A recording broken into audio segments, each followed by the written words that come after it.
সেদিকে সকলে সজাগ দৃষ্টি রাখার জন্য বিনীত অনুরোধ করছি।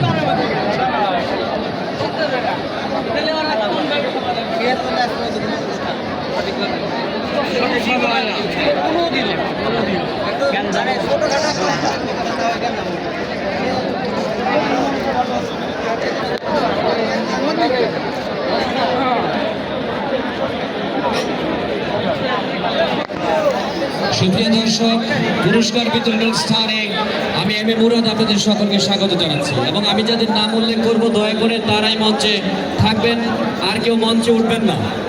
আমাদের মাঝে DC gold cup football tournament 2025-এর সম্মানিত প্রধান অতিথি জনাব খন্দকার আজিম আহমেদ, এনডিসি বিভাগীয় কমিশনার, অতিরিক্ত সচিব পদমর্যাদা, রাজশাহী বিভাগ, রাজশাহী। এবং আমাদের মাঝে উপবিষ্ট আছেন জনাব মোহাম্মদ ফারুক হোসেন, পুলিশ সুপার, সিরাজগঞ্জ। এবং আজকের এই অনুষ্ঠানের সম্মানিত সভাপতি জনাব মোহাম্মদ নজরুল ইসলাম, সুযোগ্য জেলা প্রশাসক, সিরাজগঞ্জ ও সভাপতি DC gold cup football tournament 2025। এবং আমাদের মাঝে উপবিষ্ট হয়েছেন সিরাজগঞ্জ জেলার সম্মানিত সাধারণ সম্পাদক জনাব সাইদুর রহমান এবং জামায়াতে ইসলামী আমির, প্রেসিডেন্ট এবং সেক্রেটারি।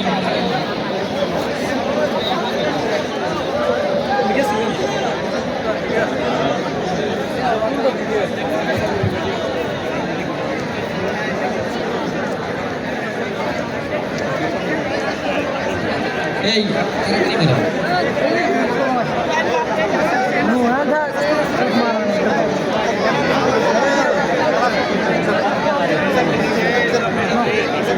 এবং সরাসরি আমরা পুরস্কার বিতরণ অনুষ্ঠানে চলে যাচ্ছি, অর্থাৎ অতিথিদের ক্রেস্ট প্রদান।